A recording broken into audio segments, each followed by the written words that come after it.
Hello everyone, welcome back to my channel. This is Pramila Yadav. आज की class में discuss करेंगे पियाजेट थ्योरी से रिलेटेड एमसीक्यू।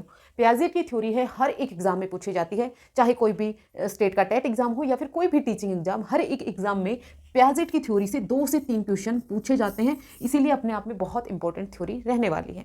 तो चलिए टाइम वेस्ट ना करते हुए पहला सवाल देखते हैं। पहला क्वेश्चन है, a teacher gives student different object to measure. एक शिक्षक है, वो छात्रों को विभिन्न वस्तुओं को मापने देता है और स्वयं संबंध खोजने के लिए प्रेरित करता है।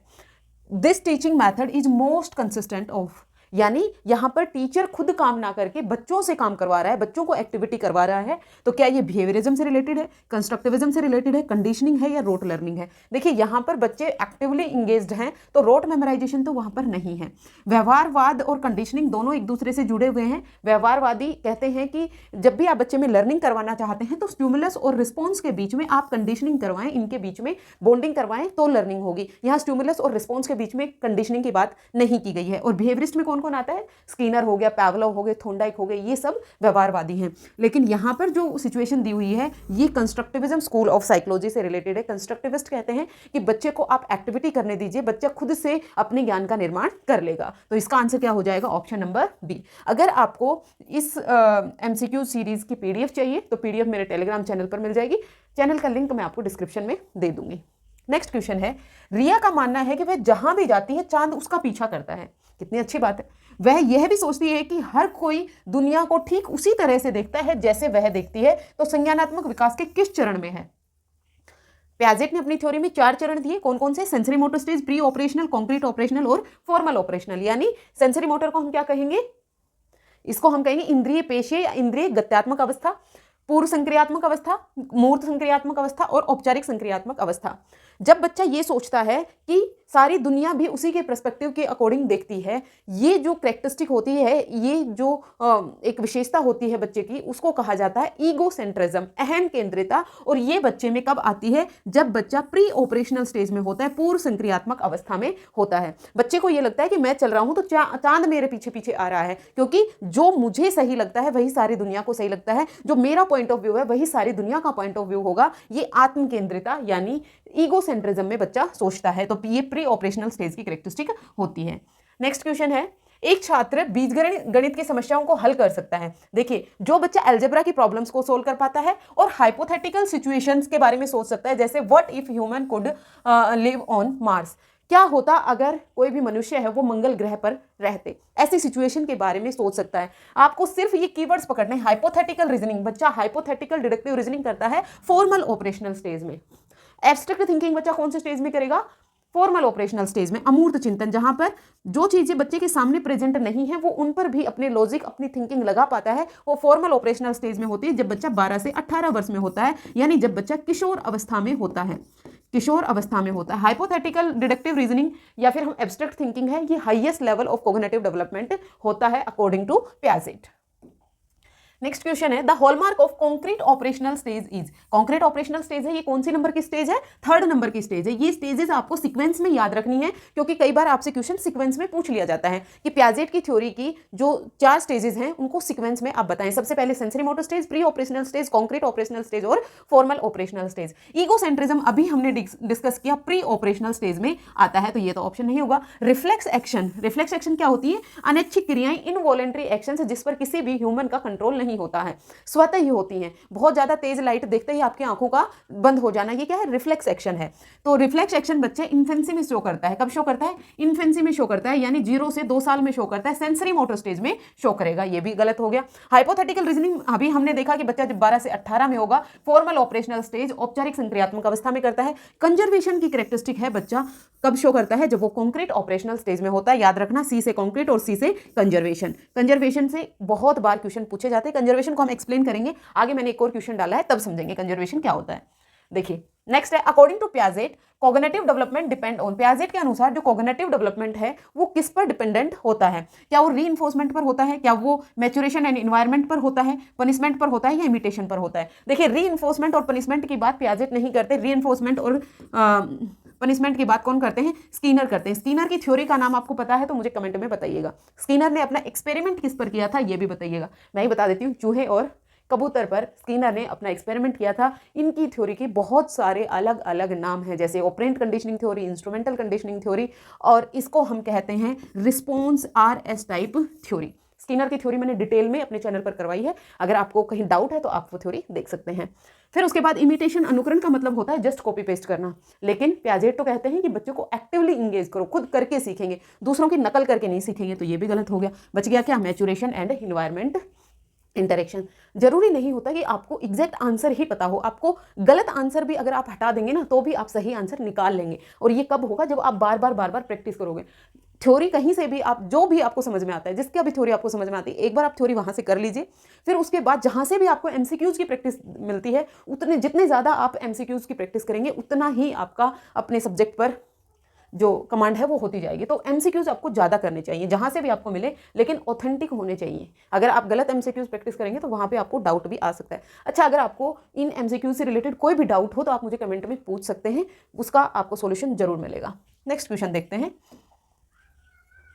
The first stage of Piaget cognitive development is, cognitive development की पहली स्टेज कौन सी है? क्या प्री ऑपरेशनल है, कॉन्क्रीट ऑपरेशनल है, सेंसरी मोटर 4? बहुत इजी, जब एग्जामिनर आपको फ्री के मार्क्स देना चाहता है तब इस तरह के क्वेश्चन पूछता है। सबसे पहले आती है सेंसरी मोटर स्टेज, फिर आती है प्री ऑपरेशनल स्टेज, फिर आती है कॉन्क्रीट ऑपरेशनल स्टेज, फिर आती है formal operational stage.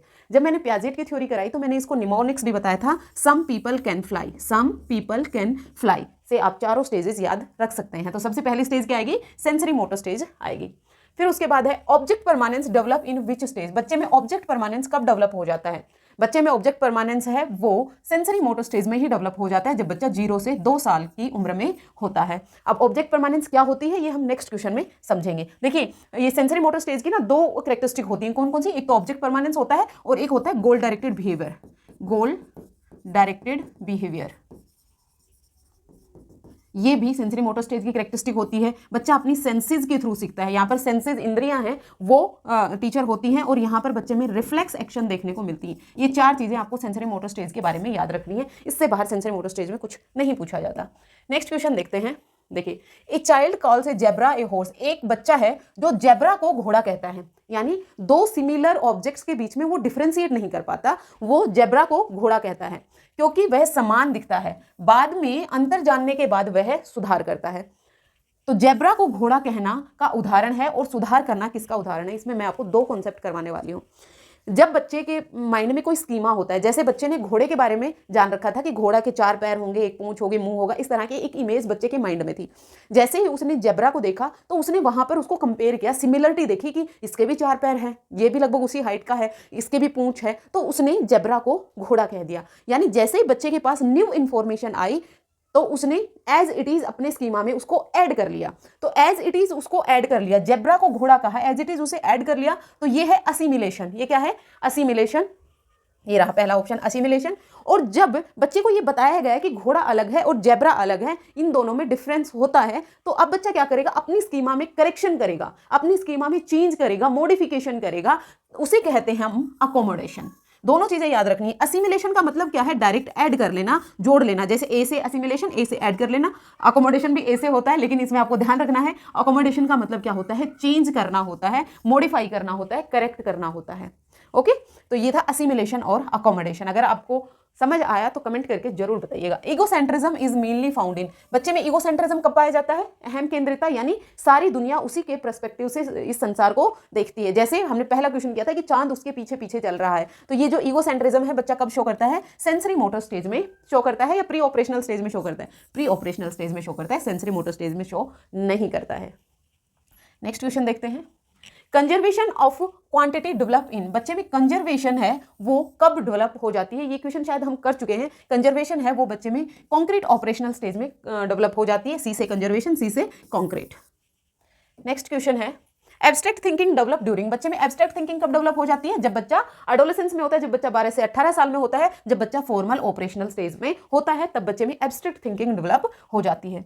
Next question है a child think that a tall glass has more water than the short white glass, यानी एक बच्चा है जिसको ये लगता है कि सेम क्वांटिटी ऑफ वाटर है, लेकिन उसको एक तो लंबे ग्लास में रखा है और एक चौड़े ग्लास में रखा है। तो बच्चे को ये लगता है कि ये लंबे ग्लास में जो पानी है ये ज्यादा है और इस चौड़े ग्लास में जो पानी है ये कम है, हालांकि क्वांटिटी दोनों में सेम है। ये बच्चा अभी तक किसका विकास नहीं हुआ है। यानी जब बच्चे को ये लगे कि यहाँ पर लंबे वाले ग्लास में पानी ज्यादा है, छोटे वाले ग्लास में पानी कम है, हालांकि दोनों में क्वांटिटी सेम है, लेकिन बच्चे को ऐसा लग रहा है, तो बच्चे में लेक ऑफ कंजर्वेशन पाया जाता है, संरक्षण की कमी पाई जाती है, यानी बच्चे में कंजर्वेशन का डेवलपमेंट नहीं हुआ है। जब बच्चा ये चीज मान रहा है तो बच्चा कौन से स्टेज में है? बच्चा प्री ऑपरेशनल स्टेज में। कहां है? प्री ऑपरेशनल स्टेज में है, पूर्व संक्रियात्मक अवस्था में है। बच्चा 2 से 6 साल में होता है। बच्चे को ये लगता है कि शेप चेंज कर देने से उसकी जो क्वांटिटी है उस पर भी फर्क पड़ता है, क्वांटिटी भी चेंज हो जाती है, लेक ऑफ कंजर्वेशन होती है। लेकिन जब बच्चा कॉन्क्रीट ऑपरेशनल स्टेज में आ जाता है, जब लेटर चाइल्डहुड में 6 से 12 साल में बच्चा आएगा, तो बच्चे में कंजर्वेशन डेवलप हो जाता है। नेक्स्ट क्वेश्चन देखते हैं। असिमिलेशन मीन, देखो मैंने असिमिलेशन अभी आपको बहुत अच्छे से समझाया था, अगर आपको समझ आया तो आप बताइएगा। Changing the old schema assimilation होता है, या adding new information to existing schema होता है, मेमोराइजेशन होता है, पनिशमेंट होता है। ये दोनों तो इस चीज से रिलेटेड ही नहीं है। मैंने क्या बताया था? असिमिलेशन का मतलब होता है ऐड करना, अपनी स्कीमा में न्यू इन्फॉर्मेशन को ऐड करना होता है असिमिलेशन, यानी आत्मसातीकरण करना। नेक्स्ट क्वेश्चन है अकोमोडेशन। अकोमोडेशन का मतलब क्या बताया था मैंने? अकोमोडेशन का मतलब बताया था मैंने चेंज यानी modification. No change in schema, ये तो बिल्कुल भी नहीं है। मॉडिफाइंग एग्जिस्टिंग स्कीमा, जहां पर भी चेंज हो, मॉडिफिकेशन हो, करेक्शन करना हो, वो क्या होता है? अकोमोडेशन होता है। आप इस क्लास में मेरी तरफ से मुझे लगता है कि आप पूरा टॉपिक अपना तैयार करके चलेंगे, क्योंकि एक ही कॉन्सेप्ट मैंने 2-3 बार डाला है, तो आपको सारे कॉन्सेप्ट क्लियर होने चाहिए मेरे हिसाब से। तो नेक्स्ट क्वेश्चन है, एक बच्चा पक्षी की अवधारणा जानता है, बच्चा जानता है कि पक्षी की कोई अवधारणा होती है, वह चमगादड़ को भी पक्षी कहता है, यानी सिमिलरिटी बेस पर उसने चमगादड़ को पक्षी कहा क्योंकि वो भी उड़ रहा है। बाद में सीखने पर अपनी अवधारणा बदल देता है। ये क्या हुआ? क्या ये सिर्फ असिमिलेशन था, या सिर्फ अकोमोडेशन था, या असिमिलेशन फॉलोड बाय अकोमोडेशन था, या इक्विलिब्रेशन था? देखिए, असिमिलेशन तो जब होता सिर्फ वो इंफॉर्मेशन को ऐड करता कि यहां तक कि उसने, बच्चे ने पक्षी की अवधारणा जानता है, उसने चमगादड़ को भी पक्षी कहा, यहां तक उसने अपनी स्कीमा में न्यू इन्फॉर्मेशन को ऐड कर लिया। लेकिन उसके बाद भी वो कह रहा है, बाद में सीखने पर अपनी अवधारणा बदल भी दिया, यानी उसने चेंज भी किया है। क्या? यहां पर चेंज भी किया है, मॉडिफिकेशन भी किया है। तो यहां पर दोनों कॉन्सेप्ट लग रहे हैं, असिमिलेशन और अकोमोडेशन। नेक्स्ट क्वेश्चन देखते हैं, इक्विलिब्रेशन क्या होती है? इक्विलिब्रेशन यानी संतुलन का मतलब क्या होता है? मेंटल कॉन्फ्लिक्ट, तो ये तो नाम से ही समझ में आ रहा है। संतुलन का मतलब तो मानसिक शांति होती है, ना कि मानसिक संघर्ष होता है। Balance between assimilation and accommodation, बिल्कुल इक्विलिब्रेशन यही होता है। कंडीशनिंग की बात तो बिहेवियरिस्ट करते हैं, पनिशमेंट की बात भी स्किनर साहब करते हैं, बिहेवियरिस्ट करते हैं।